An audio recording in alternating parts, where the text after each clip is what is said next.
Welcome to The Explainer.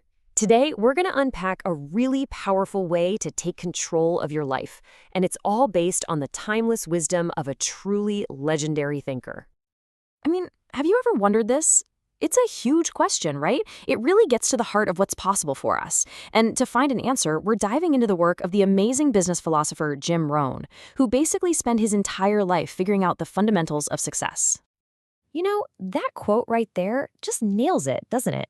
This was Rohn's core message. The key to living an incredible life isn't about waiting around for somebody else to light your fire. Nope, it's got to come from you. It's all about self-motivation. He had this great way of looking at it. A well-designed life? Well, that's no accident. He said it's the result of you consciously and deliberately fitting 5 major pieces together. If you get these pieces right, everything else starts to click into place. Okay, so here they are. He called it the 5 major pieces to the life puzzle. We're going to break down every single one because the real genius in Rohn's work is seeing how they all connect and build on each other. So everything, and I mean everything, starts right here with your personal philosophy. Now, that word might sound kind of big and complicated, but Rohn made it super simple. Your philosophy is just the sum of what you know. And Rohn did not mess around with this point. He was really blunt. All the information you gather, from books, teachers, your friends, everything, that collection of knowledge literally sets the course for your entire life. Missing one book could mean missing the one idea that could have changed everything. So he said you have to constantly ask yourself this tough question, because your philosophy, what you know, it acts like the sail on a boat. If you set that sail just 1 degree off, it might not seem like a big deal at first. But over 10 years, you'll end up miles and miles away from where you wanted to be. And this all leads to a pretty stark choice. Rohn said we all have to suffer one of 2 pains in life. There's the pain of discipline, that's the small daily effort to learn and grow, or there's the pain of regret. And that one, well, that one weighs a ton. The choice is ours. Okay, let's move on to the next puzzle piece, which flows right out of the first one. This is attitude, and it's all about how you feel about what you know. Now, what's so fascinating here is how he frames this. He calls attitude a selection process. It's a choice. Think about it. One person at a job says, for what they pay me, I'm not doing any extra. Another person in the exact same job says, no matter what they pay, I'm going to be the best I can be. For my own future.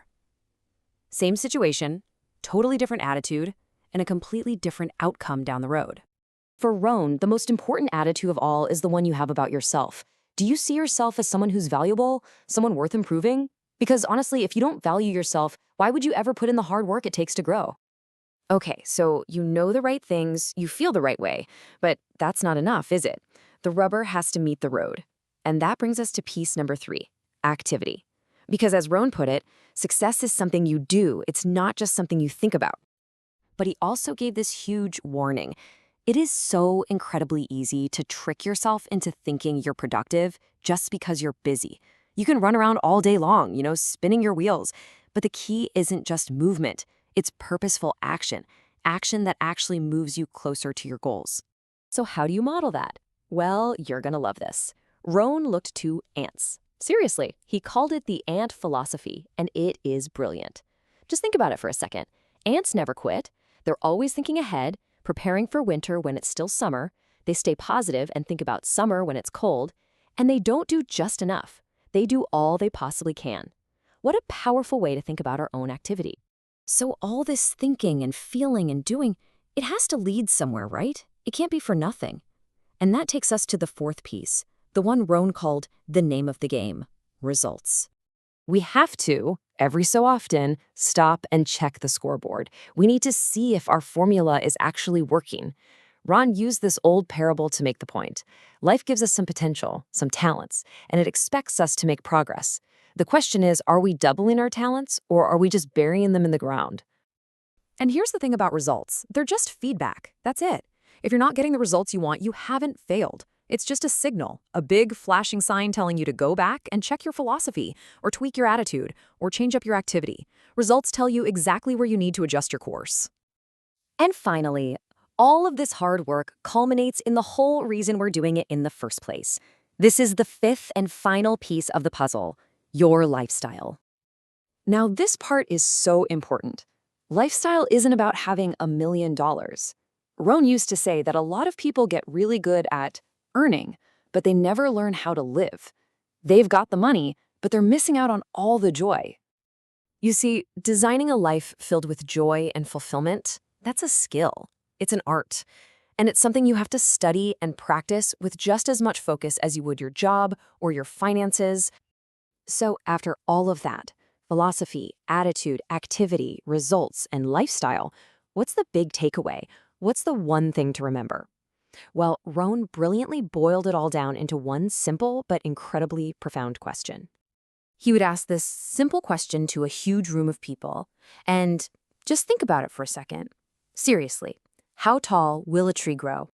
The answer, of course, is that a tree grows as tall as it possibly can. It doesn't grow half as high as it could, it doesn't get lazy, it stretches for every ounce of sunlight, it drives its roots as deep as they can go, it does everything it can to reach its absolute maximum potential.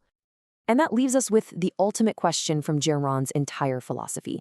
See, a tree has no choice. It has to reach for its full potential. But we have the power of choice. So the real question is, are you using your unique power to become all that you can possibly be?